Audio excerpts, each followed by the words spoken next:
Je ne me prends pas pour un grand garçon, je me prends pour un type qui tous les matins se lève dans la peau d'un imbécile et a sa journée entière à remplir pour essayer d'en sortir.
Directe, père et mère, a certainement une influence décisive sur beaucoup de gens.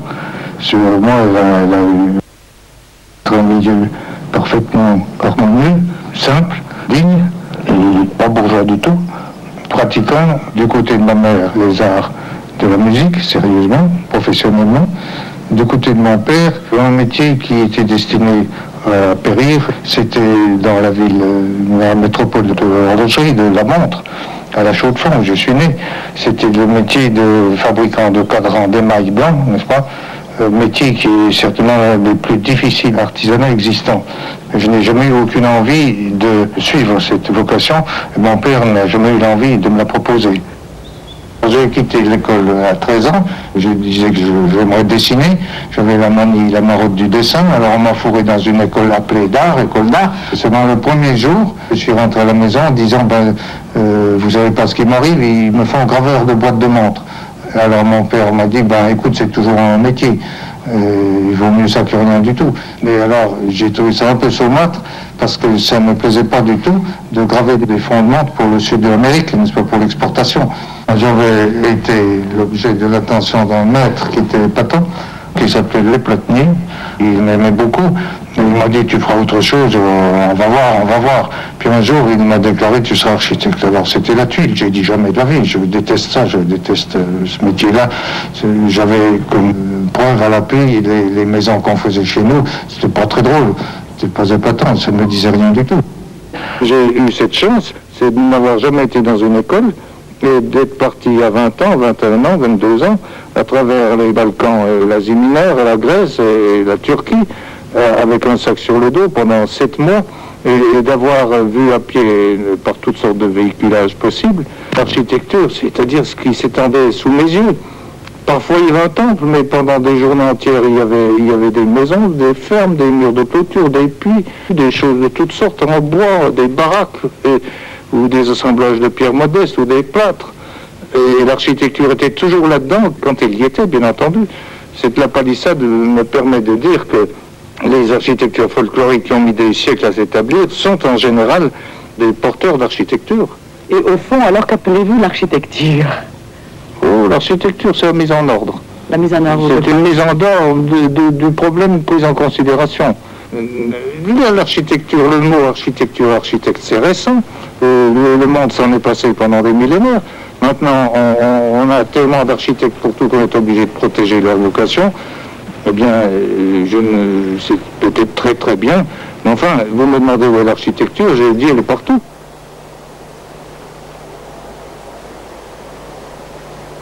Lorsqu'une société désire construire de nouveaux logis, c'est qu'un état de conscience nouveau est né, l'état de conscience d'une civilisation machiniste. Dorénavant, Le postulat fondamental de cette révolution architecturale, autant que sociale, peut tenir dans les trois éléments qui ont, depuis l'origine des temps, conditionné la vie même des hommes: le soleil, l'espace, les arbres. Ces trois facteurs deviennent la condition même de l'immense réforme à intervenir dans les usages de l'architecture. Or, c'est ici que la faillite est totale. Les villes sont devenues inhumaines, hostiles à l'homme, néfastes à sa santé physique et morale, mais ceci est de l'urbanisme. Le soleil d'abord. Le nord. L'est et l'ouest. Jamais d'appartements au nord. Des appartements au sud, à l'est, à l'ouest, au sud, à l'est, à l'ouest, au sud, à l'est et à l'ouest, à l'est et à l'ouest. Puis le problème apporté à la solution de l'automobile, séparation absolue du piéton et de l'automobile. Voici les portes des maisons. Elles sont distantes de 200 mètres l'une de l'autre.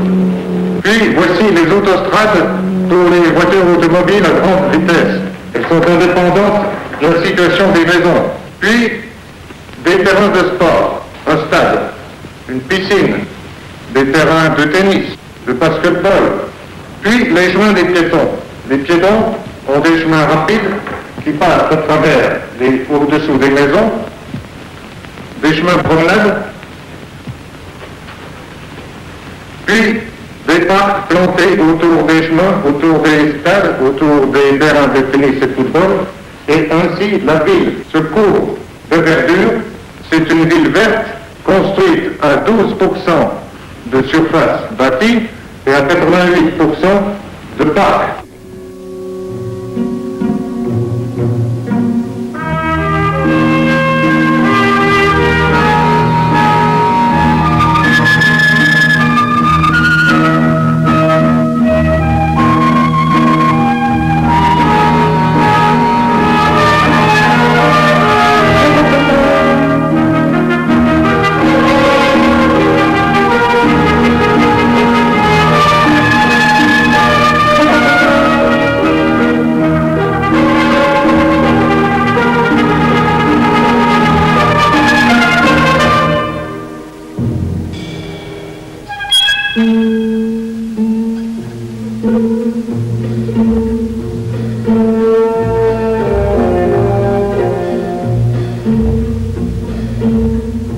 Voisin, c'était un nom propre, c'était le nom d'un constructeur d'automobiles.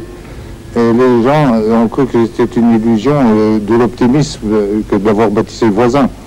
Il est fait depuis 25, à vrai dire depuis 22, et il attend toujours. En 22, le principe était là, mais l'écorce était gênante.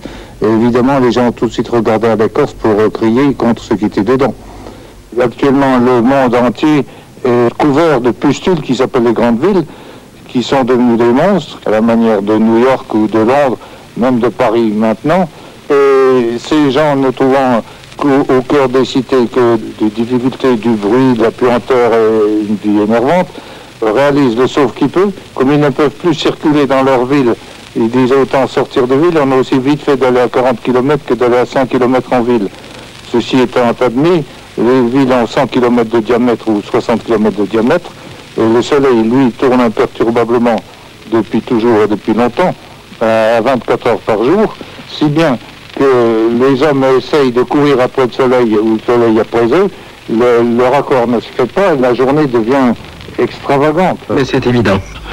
Il s'agit donc d'arriver à supprimer le gaspillage des transports en commun, qui implique une vie impossible et épouvantable pour les populations qui sont assujetties, et qui coûte au pays, à l'économie d'un pays, des sommes fantastiques, et qui déprave purement et simplement la société qui s'y trouve livrée bien malgré elle. Et alors, pour remédier à cet état de choses, que proposez-vous? Je propose ceci, de réinstaller dans la vie de la civilisation machiniste les conditions de nature qui ont été perturbées. Les conditions de nature, c'est soleil, espace, verdure, facteurs cosmiques, nature cosmique, moyennant lesquels on peut vivre et sans lesquels on crève. Alors, à ce moment-là, comment voyez-vous distribuer les habitations, les lieux de travail? Les techniques apportent des libertés, et que là où on ne pouvait pas aller auparavant, on peut y aller maintenant. De ce fait, vous faites la conquête des horizons, et au lieu d'avoir les vues à bout portant, de voisinage, d'avoir des villes qui, en même densité, sont faites de façades sur rue et de rues au pied des maisons, vous créez au contraire autour de ces édifices en hauteur, vous créez une libération de sol qui se chiffre par hectare, 2, 3, 4, 5, 6 hectares, n'est-ce pas? Et multipliez l'expérience, vous aurez une ville qui devient entièrement verte, et de chacune des fenêtres, et il ne s'agit plus de fenêtres, ce sont des baies et des loggias ouvertes de part et d'autre de l'immeuble, vous avez non plus la fenêtre d'en face, mais des prospects illimités, avec des vues sur les horizons disponibles. Pourriez-vous nous donner quelques détails sur la façon dont vous entendez libérer la maîtresse de maison de ses charges Les charges ménagères commencent au ravitaillement qui se trouve réalisé par la coopérative de ravitaillement, laquelle est située au cœur du bâtiment. Ensuite, et c'est là que l'unité d'habitation groupée permet d'avoir le soleil, l'orientation absolument optime pour chaque logis, pour chaque endroit du logis, puis ensuite d'avoir l'espace, ce qui est une des choses que tous vont rechercher au bout des kilomètres de banlieue, et la verdure, phénomène également mis à disposition au pied même, autour même de la maison grâce au groupement.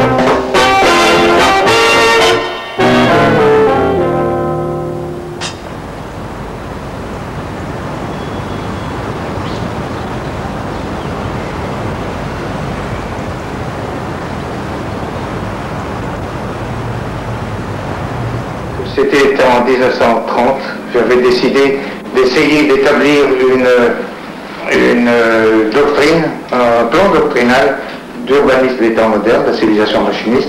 Il fallait une vingtaine de planches. Et au moment de titrer ces planches, j'ai fait inscrire VR, deux lettres de grande capitale dans le coin de chacune des planches, VR. Mon associé vient, me dit qu'est-ce que c'est que ces deux lettres-là. Je lui dis, c'est ville radieuse. Ville radieuse, qu'est-ce que c'est que ça, ville radieuse? Il dit, ben oui, c'est l'urbanisme d'une ville radieuse. Mais pourquoi tu n'appelles pas ça une locomotive, quelque chose de costaud, quelque chose qui marche, qui fonctionne, qui débite? Ville radieuse, c'est pas un mot, ça, effectivement, ça contient le mot de radieux qui veut tout dire. Mais pourquoi je le fais, c'est parce que depuis le temps que tous les exégètes et les critiques acharnés après nous veulent démontrer que nous faisons des villes ennuyeuses, des villes mortes et des casernes à la prussienne, eh bien, ils seront obligés, cette fois-ci, en étudiant et en voulant détruire la ville radieuse, de l'analyser, de la lire, et quand ils l'auront lu, eh bien, ils auront vu qu'elle est radieuse. Voilà le taux qui est joué. Et les locomotives, je m'emballe. J'ai pensé qu'une maison toute seule en ville ne crée pas des villes mais détruit les villes. C'est l'immense illusion des gens, c'est de vouloir avoir leur maison au sol où ne sont que les poussières, les bruits de la rue et les caca de chiens. Tandis que en envisageant le problème dans tous les moyens et toutes les ressources qu'il implique, eh bien, il fallait s'occuper non pas seulement d'un foyer qui satisfait à une famille, à un groupe social, à un couple, une famille, mais il fallait envisager l'urbanisme, c'est-à-dire l'autre partie, le collectif, qui est soit une immense contrainte, soit une immense source de libération. Et tout le problème est là, c'est trouver la juste carburation. C'est l'œuvre de l'artiste, c'est précisément d'être devin, créateur, inventeur et metteur au point de toutes les ressources présentes dans le temps, afin d'alléger la peine des hommes et surtout afin d'apporter ces facteurs essentiels qui sont la joie de vivre.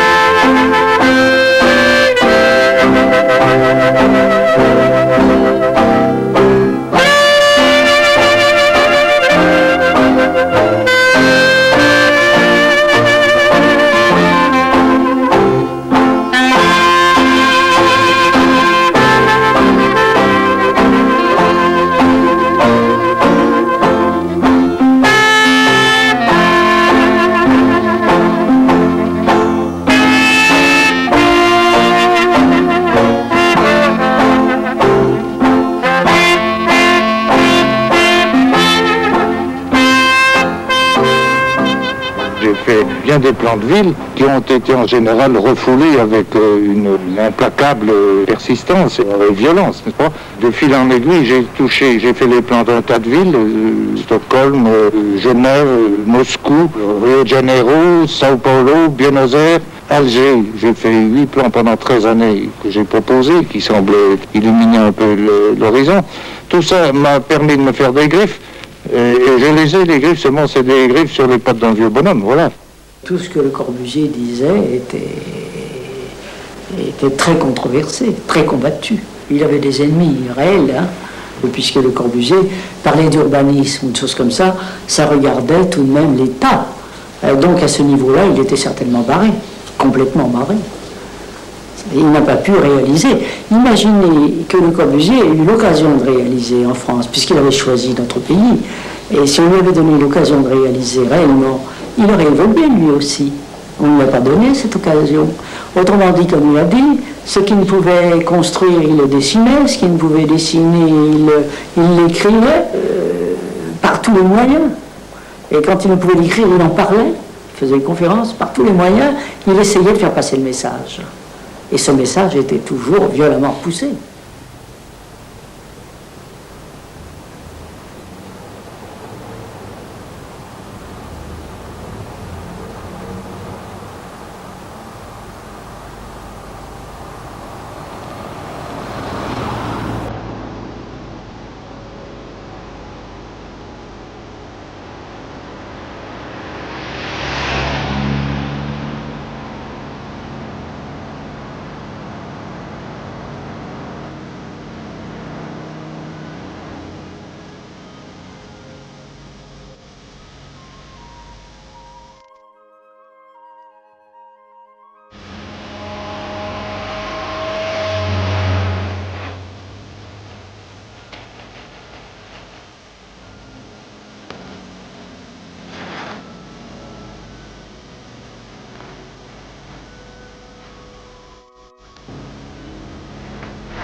J'ai été émoustillé la première fois à la Chartreuse des Mains, en Toscane, où j'ai vu organiser magnifiquement, mais pour le silence, là, pour la méditation, les problèmes de l'individu le plus total et de la collectivité la plus harmonieuse.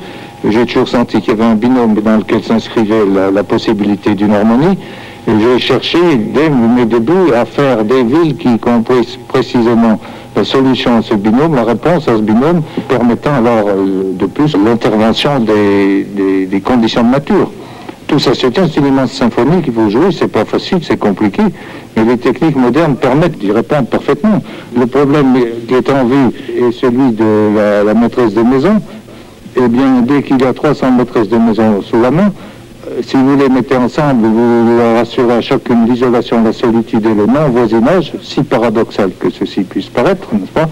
Et je l'affirme, ils auront la solitude, la possibilité des services communs, du gardiennage d'enfants, des maternelles, des clubs de jeunesse, du marché de l'alimentation à domicile.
Que j'ai faite, il y avait le spirituel de la volonté de faire de la géométrie quelque chose de supérieur, et rien qu'avec ça, n'est-ce pas? Ben, c'était un événement spirituel, d'ailleurs incompris de beaucoup de gens, mais il y avait un événement intense, C'est avec une caisse à savon faire un palais. Le plan moderne qui procède de la construction en acier ou en béton, c'est-à-dire de poteaux isolés, très localisés et de cloisons mises à volonté, ce plan est devenu ce que j'appelle le plan libre, c'est-à-dire qu'il n'est plus du tout comme autrefois conditionné par des murs qui se croisent à angle droit, lesquels formaient des pièces carrées, et ces pièces carrées étaient fermées par une porte ouverte par une fenêtre. Maintenant, le local est une espèce de contenant susceptible de recevoir un cloisonnement à l'intérieur de toute manière, et ce cloisonnement ne donne plus la pièce appelée le salon, la salle à manger, la chambre à coucher, etc. Ça donne des complexes de forme. Dans ces conditions-là, comme l'économie doit régner, vous pouvez, par le jeu précis, le jeu habile des dispositions des parois, des circulations de l'intérieur, des portes ouvrant et introduisant les personnages, par les hauteurs des pièces, par la couleur. Alors vous pouvez à ce moment-là venir apporter une variété extraordinaire et vaincre des obstacles qui vous étaient imposés par la biologie de votre conception. La biologie sont les nécessités d'ordre pratique, c'est tout un mécanisme intérieur du logis comme il y a un mécanisme à l'intérieur d'une voiture, autour du moteur, autour des engrenages, etc. Eh bien, quand parfois vous avez des éléments gênants, vous pouvez, par la polychromie, en jouer, les mettre soit en valeur, soit les écraser d'une chiquenaude ou d'un violent coup de poing, vous les peindrez de sombre ou d'éclatant, n'est-ce pas, et vous allez attirer l'œil comme un vrai prestidigitateur ou comme un grand comédien, là où vous avez envie de le conduire. Si bien que l'œil sera, que le personnage, le visiteur, l'habitant sera lui-même étonné de voir combien il a de liberté dans une chose qui est en somme très, très comprimée, son logis.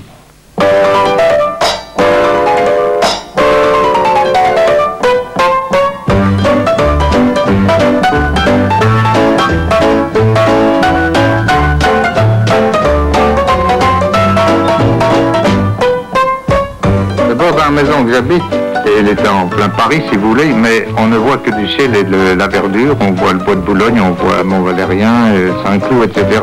Et mon jardin est au 8e étage avec de l'herbe et des arbres, du muguet au mois de mai. Et le toit de la maison, c'est un jardin qui est là depuis 20 ans et qui pousse tout seul. Avec ses gazons, avec ses arbustes, ses fleurs. À l'occasion, je ne suis pas partisan des fleurs d'horticulteurs là-dessus.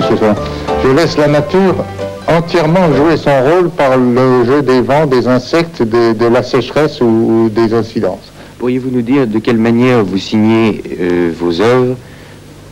Je ne signe pas. Je n'ai signé que cette maison parce que je craignais que les successeurs ou les sociétés des bancaires ne viennent massacrer ma maison, ce qui a failli arriver. Et je crois que le fait de signer une maison la protège au point de vue de la protection artistique. Elle est signée en bas, mais on m'a enlevé le R et le I de mon nom. Enfin, c'est Corbusier, tout le monde pense qu'un nom complet. Bien, ici nous sommes dans votre atelier. Pourquoi ces pierres n'ont pas été revêtues d'un enduit? C'est toujours la même question. Vous ne voyez pas qu'il est beau ce mur-là, c'est le mur de mon voisin. C'est un mur en moellon habituel de Paris. Il y a même 2 canaux de fumée en briques rouges qui passent au travers et qui sont maçonnés intercalés entre les moellons. Quand j'ai vu ça, j'ai dit mais ce mur est admirable. Il est d'une couleur, d'un assemblage très beau. C'est le moellon ordinaire, c'est très beau. J'ai fait jointoyer très à plat de façon à éviter la poussière. Et j'ai ainsi le gris du ciment, le beige de la pierre et le rose de la brique qui donne une couleur admirable. Et pour peindre, alors c'est un ennemi de tout premier ordre. C'est un juge terrible parce que ce sont les couleurs les plus solides, les plus magnifiques, les plus denses qu'un peintre puisse avoir en face de lui. Et s'il peint sur un mur comme ceci, je vous assure qu'il doit se battre pas mal.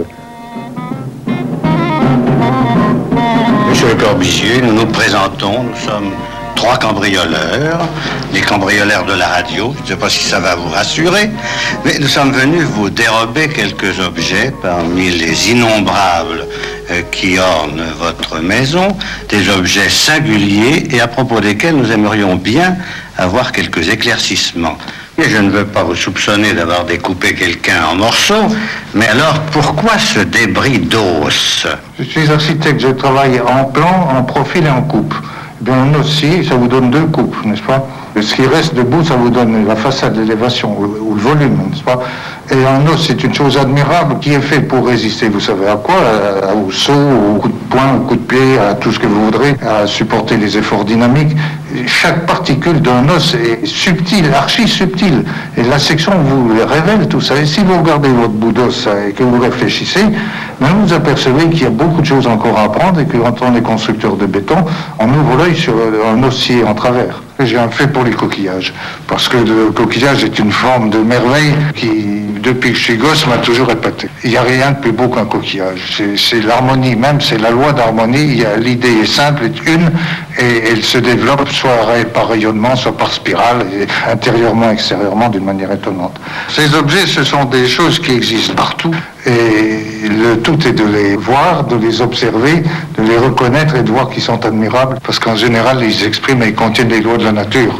Et c'est une belle formation, c'est la vraie formation que j'ai toujours recherchée. Et la seule que j'ai eue, c'est de considérer la nature, l'étudier et en recevoir la leçon.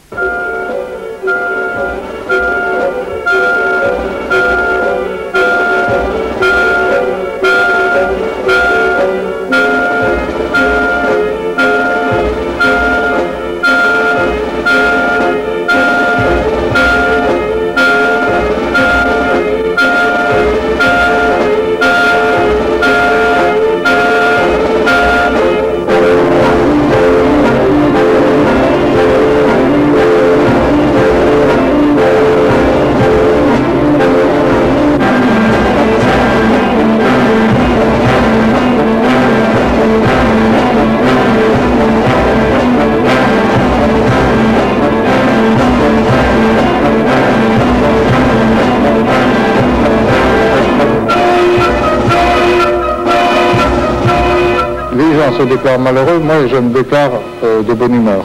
Je suis toujours partisan de l'idée de ne pas s'ennuyer pendant que nous passons notre vie sur Terre, par la dégustation des bienfaits qui sont à notre disposition partout et partout, en toutes choses.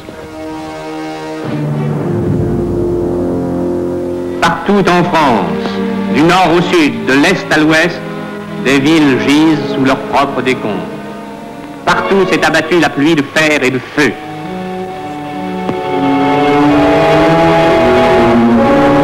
Brest est en ruine.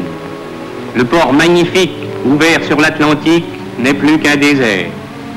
La France, en commençant l'effort de sa reconstruction, ose à peine faire le bilan de ses désastres. Image terrible d'où il faut pourtant tirer une leçon d'espoir. C'est dans le spectacle même de ces décombres qu'il faut trouver le courage de reconstruire la France.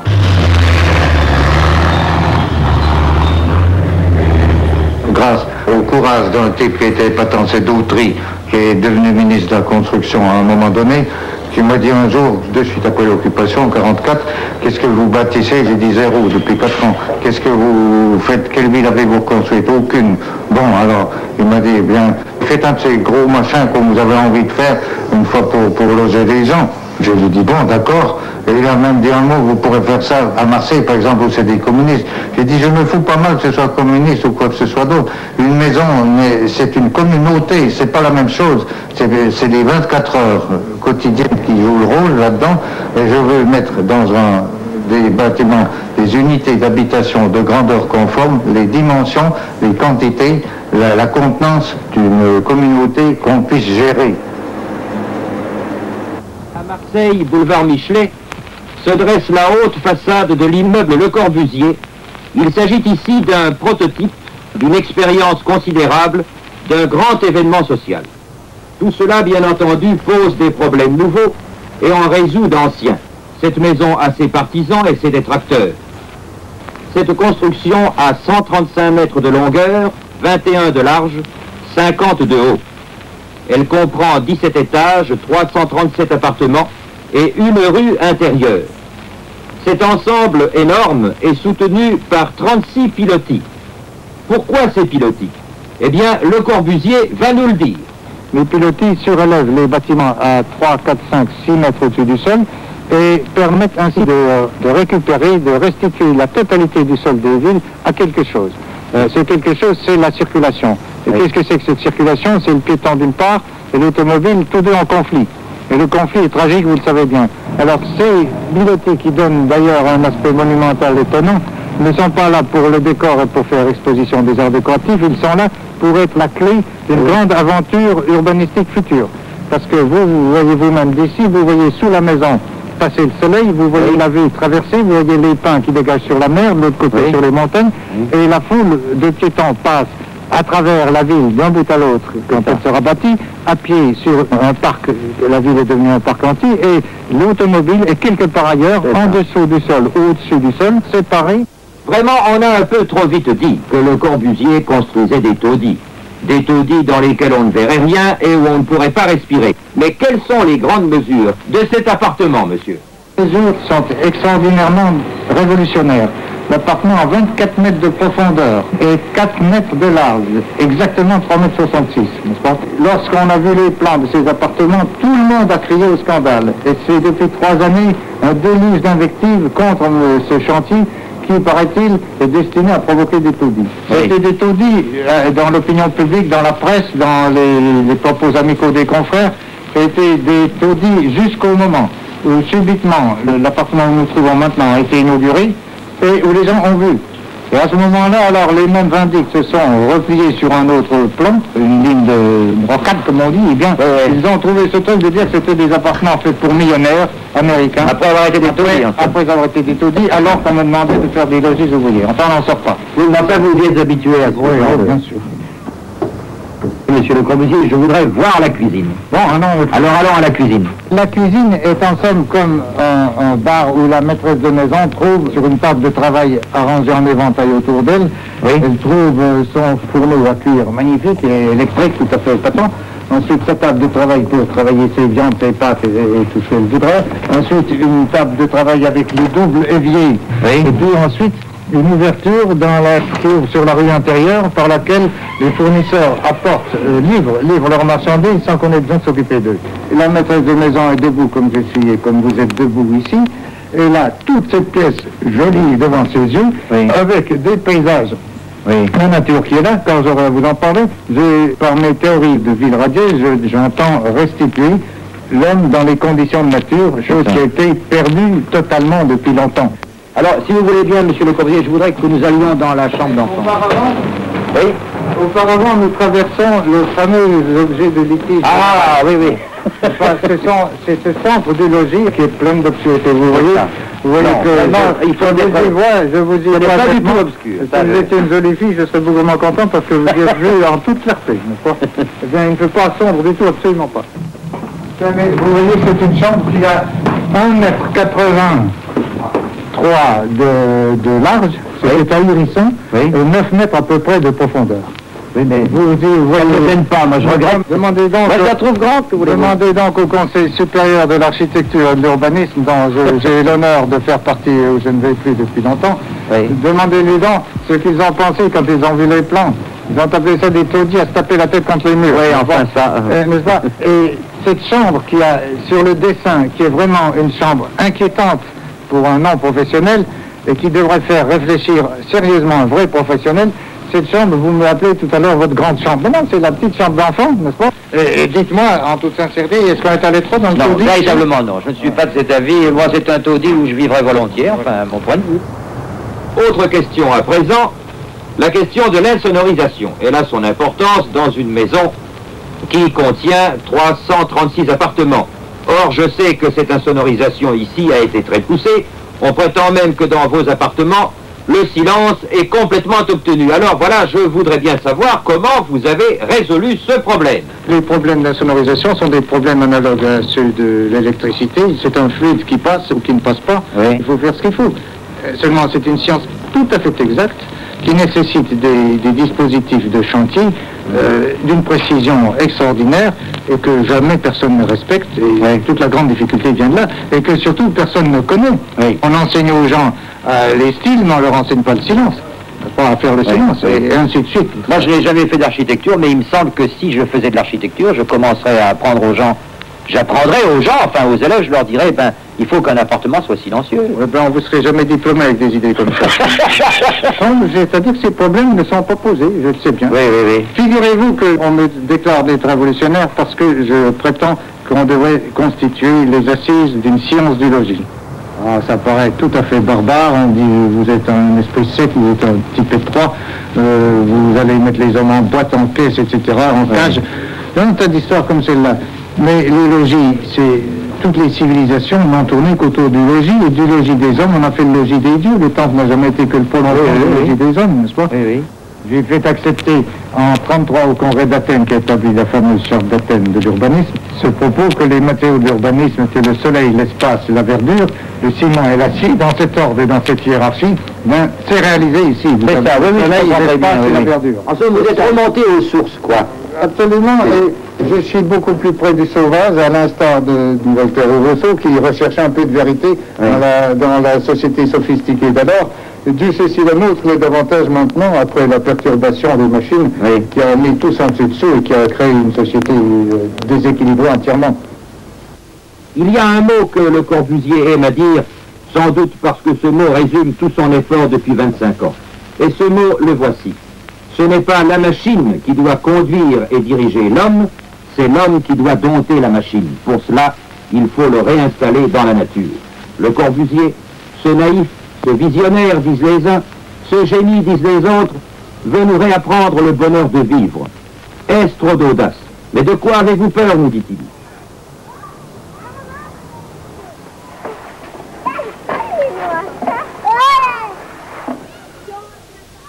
Votre architecture semble tendre à modifier les mœurs et les habitudes sociales. Suivons le compte ceci. Tout change. Tout a changé depuis un siècle avec la naissance de la machine et les conséquences du machinisme. Nous sommes dans une civilisation machiniste. La maison individuelle, comme réponse sociale au phénomène machiniste, à notre civilisation machiniste, eh bien non, ce n'est pas vrai, c'est démagogique, c'est bon pour les ignorants, pour les paresseux, pour les aveugles.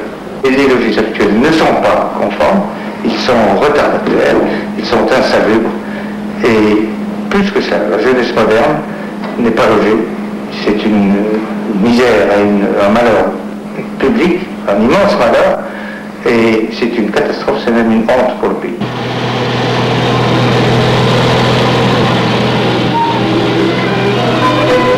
Chandigarh. Là où s'achèvent les derniers contreforts de l'Himalaya, commence celle que le gouvernement décida en 1949 de créer de toutes pièces au pied de l'Himalaya et dont un Français, Le Corbusier, dressa les plans voici 15 ans. Ici, comme dans l'Égypte des pharaons, comme en Chine, la vertu du nombre remplace la puissance des machines et le va-et-vient continuel des fourmis permet à la fourmilière de grandir sans répit. Sous la direction de Pierre Jeanneret, qui surveille l'exécution des plans de son cousin Le Corbusier, s'achève la plus étonnante peut-être de ses constructions, le Palais des Assemblées, dont la lourde porte carrée pivote sur un axe médian.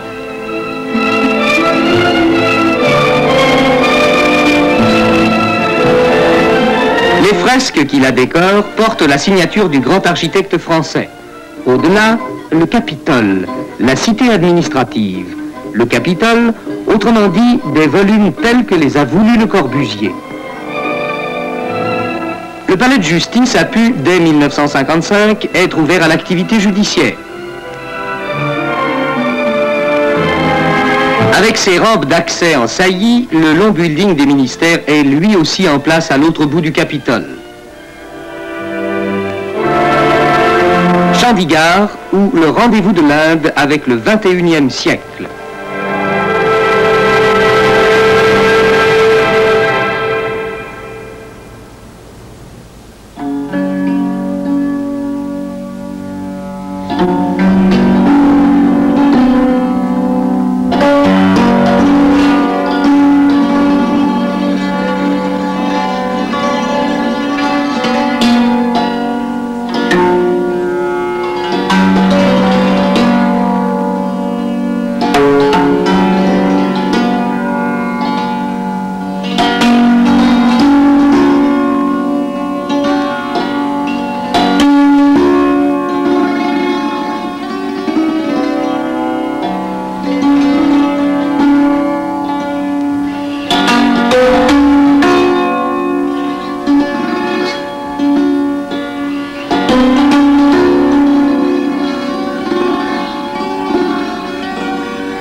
suis accusé d'être le grand théoricien d'architecture moderne, on fait de moi un type à la prasse, n'est-ce pas? C'est facile, ça arrange les affaires des autres. Mais ceci dit, je connais pas mal mon métier, j'ai beaucoup bâti un peu à gauche, à droite, partout, et j'ai fait des expériences qui, jusqu'ici, étaient toujours dans des pays tempérés. Je me trouve aux tropiques, là, et il a fallu envisager, reconsidérer les problèmes, les mêmes idées, mais mises en fournaise au lieu d'être mises en glacière. C'est là toute la différence. Nous étions tous des amis fondateurs des SIAM pour faire ça, cette ville. Ben, chacun dit c'est l'occasion de faire chacun pour soi et Dieu pour tous. Hein, et c'est des événements individuels qui sont venus là-dedans, permettent à chacun de mettre son amour de telle et telle chose. C'est gentil, c'est bien, mais ce n'est pas une ville Corbusier entièrement du tout. C'est en partie, oui. Quels sont les grands principes selon lesquels vous avez construit cette capitale? J'ai commencé par liquider le dilemme piéton-automobile. L'automobile ne rencontre plus le piéton et vice-versa. C'est une grande affaire, c'est possible, c'est faisable, c'est très simple à faire. Est-ce que vous estimez que vous étiez conforme aux idées que vous avez exprimées dans la cité radieuse? Maintenant, je me trouve dans un pays où on couche devant la maison dans l'herbe, ou sur le toit. Hein. Alors, vous ne pouvez pas faire des gratte-ciel là-bas, parce que tous les types de gratte-ciel iraient sur le toit, que c'est trop petit, ou alors dans l'herbe, ça ferait des troupeaux. Et puis, d'abord, l'Inde était à ses débuts. Chez Nehru, qui est un grand type, j'ai eu l'occasion de devenir ami de lui complètement. Nous avons fraternisé à propos de Chandigarh. J'avais à faire une ville à rez-de-chaussée, faite par un promoteur qui était M. Tapar, qui a fait ses études à Oxford et qui m'a imposé un programme oxfordien de petites maisons. C'est pas moi qui ai fait les maisons, j'ai fait les plans de la ville et c'est la première ville où il y a 45 km de routes appelées V3, n'est-ce pas, qui sont destinées exclusivement aux vitesses mécaniques et où il n'y a pas une porte de maison qui ouvre sur ces 45 km d'avenue, hein. Eh bien, vous parlez, il faut du cran pour ça. J'ai pu l'avoir et j'ai trouvé un type de cran qui était l'ingénieur en chef du Punjab, Varma, un ami, qui a dit je le fais, et chiche, et il l'a fait. Hein.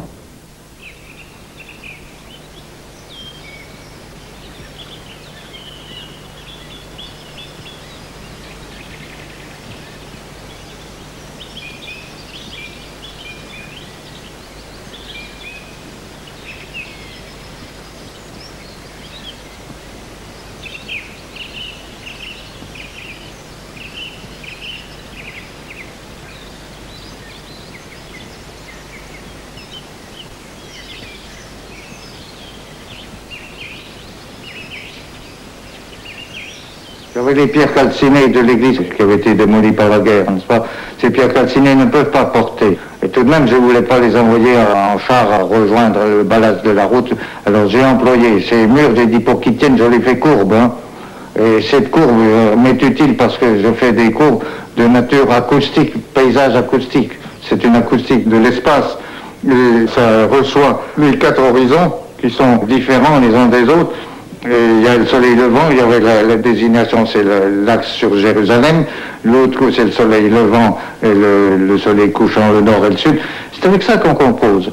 Et dedans, il n'y a pas un signe, pas un geste, pas un outil artificiel et créé par les siècles de déchéance de l'architecture. Je n'ai pas mis un seul de ces signes dans cette chapelle de Ronchon. Et même la croix, je l'ai mise dans un endroit tout à fait significatif. Et au début, elle était mal placée, elle était dans l'axe, elle avait l'air solennelle, elle avait pas solennelle, elle avait l'air bête. Tandis que je l'ai mise comme témoin à côté, et quand on pense qu'il y a un crucifié là-dessus, ça c'est dramatique.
L'architecture, je l'ai défini, le jeu savant, correct et magnifique des formes sous la lumière. Ben, c'est ma première définition, la première phrase que j'ai écrite sur l'architecture, n'est-ce pas? L'architecture, le jeu savant, correct et magnifique des formes sous la lumière. C'est-à-dire qu'il faut être plasticien et poète et être en même temps technicien tout à fait averti. L'architecture fonctionnelle, c'est un propos de journaliste, parce que c'est un pléonasme. L'architecture est fonctionnelle par définition. Si elle n'est pas fonctionnelle, qu'est-ce que c'est? La saloperie. Ce n'est certes pas la première fois que Le Corbusier expose à Paris. On a donc revu le célèbre architecte et urbaniste à qui l'on doit une grande part de la renaissance de l'architecture moderne et dont les œuvres maîtresses jalonnent les grandes villes du monde entier, des Indes au Brésil. Cette exposition n'est cependant pas comme les autres, car Le Corbusier y montre deux aspects de son talent, la peinture et la sculpture, que son génie architectonique avait laissé dans l'ombre. J'ai toujours été attiré par le phénomène créatif, quel qu'il soit, et celui appliqué très particulièrement à l'homme et à son milieu. Il faut avoir une sympathie pour le phénomène homme dans son milieu, et c'est ce qui m'a intéressé. Et j'ai trouvé dans la peinture le moyen de développer ce sentiment que j'ai. C'est un moyen passionnant, mais périlleux. Comment pouvez-vous vous limiter à une toile de 2 mètres sur 3, vous qui pensez par villes entières? J'ai ce péché capital, c'est d'être assujetti aux choses visuelles. J'ai des yeux, tout ce qui est visuel, c'est-à-dire le dessin, la peinture, la sculpture, l'architecture, pour moi n'est qu'un seul phénomène. C'est symphonique, n'est-ce pas? Et l'architecture exige certaines qualités de nature pensée, intérieure, n'est-ce pas? C'est dans le cerveau que ça se passe, c'est de la conception. Les autres choses en sont aussi, mais avec des possibilités manuelles telles que parfois, je le dis, c'est ma main qui va avant mon esprit, car elle a de telles habitudes et de telles possibilités extraordinaires. La main humaine est une chose formidable. J'aime les choses belles, j'ai le sentiment des volumes et des couleurs. Je réclame l'autorisation de faire pour moi-même de la peinture, de l'architecture et de la sculpture. Si ça gêne les autres qui ne s'en occupent pas, qui restent chez eux, ils n'ont pas besoin de venir la voir.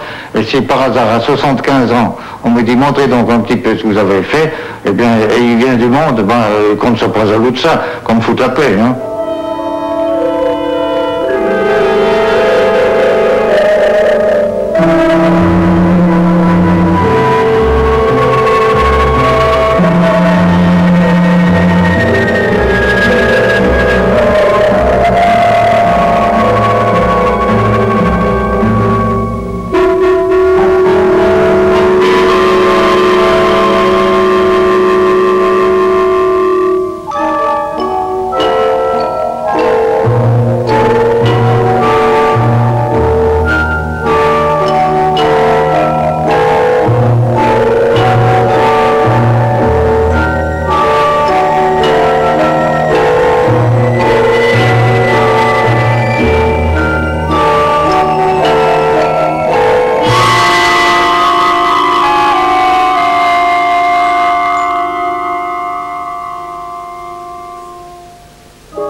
intéressé parce que le père Couturier m'avait expliqué le rituel dominicain qui est vieux de 800 ans et qui est très humain et ça m'intéressait beaucoup.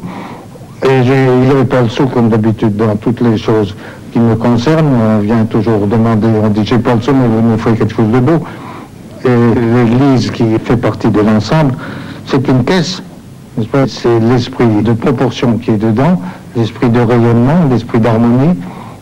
C'est fait avec les matériaux les plus fantastiquement simples qu'on puisse imaginer. Jamais on n'a bâti si sommairement que ça. J'étais un petit peu curieux de voir la tête que ça ferait. Quand j'ai été le jour de l'inauguration avec la grande messe solennelle avec le chant grégorien admirable qui était chanté là-dedans, j'ai été ravi. Le but était atteint et je crois que tout le monde qui était là a ressenti ça comme une grande impression. Même l'archevêque de Lyon m'a fait un petit discours à un moment donné après la cérémonie. Il m'a dit qu'il s'était converti à Le Corbusier ce jour-ci parce que jusqu'alors il croyait que Le Corbusier était quelque chose comme un diable et qu'il s'apercevait que je savais faire non pas l'art religieux si l'on veut, mais un art des lieux de prière et de méditation, ce qui est le phénomène et la manifestation du sacré dans le cœur humain.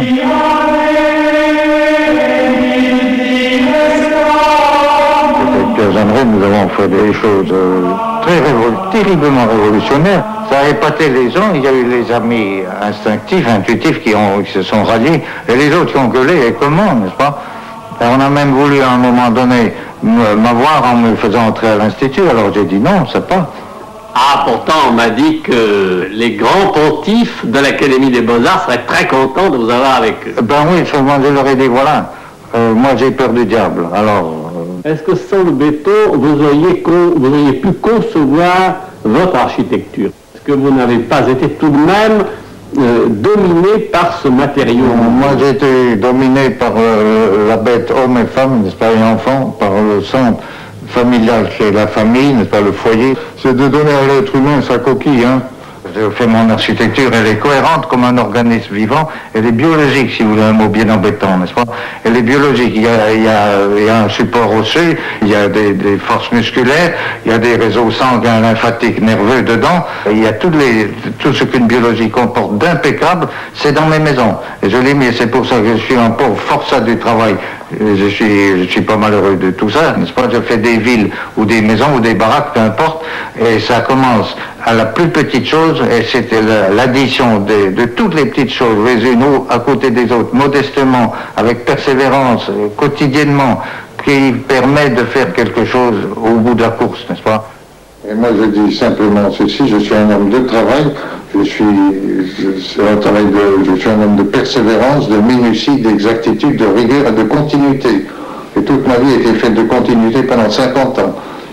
Et je demande simplement aux autres, veuillez mettre sur la table ce que vous avez fait, n'est-ce pas, au lieu de crier. Après 50 années de voyage à travers le monde, je me sens le droit de dire que j'ai appris quelque chose, discerner des choses, et même trouver une solution.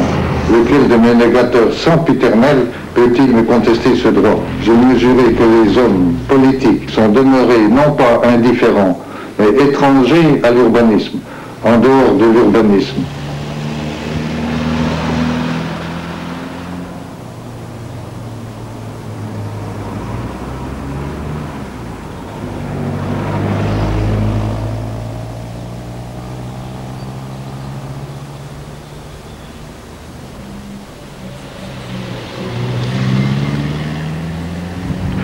Il avait été peintre, sculpteur et plus secrètement poète. Il ne s'était battu ni pour la peinture, ni pour la sculpture, ni pour la poésie. Il ne s'est battu que pour l'architecture. Sa phrase fameuse « Une maison est une machine à habiter » ne le peint pas du tout. Ce qui le peint, c'est son autre phrase « La maison doit être l'écrin de la vie ». La machine à bonheur. Il a toujours rêvé de ville, et les projets de ces cités radieuses sont des tours surgies d'immenses jardins. Cet agnostique a construit l'église et le couvent les plus saisissants du siècle. Il disait à la fin de sa vie, « J'ai travaillé pour ce dont les hommes d'aujourd'hui ont le plus besoin, le silence et la paix. »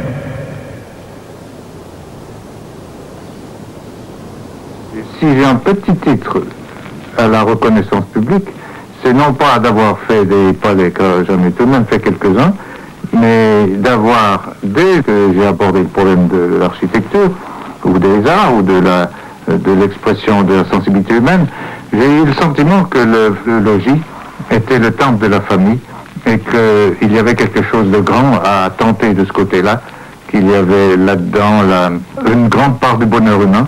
Et je ne sais pas pourquoi je me crois obligé de m'occuper du bonheur humain, mais j'aime autant, dans mes préoccupations, arriver à approcher la solution d'un tel problème, afin d'alléger la peine des hommes, et surtout, afin d'apporter ces facteurs essentiels qui sont la joie de vivre.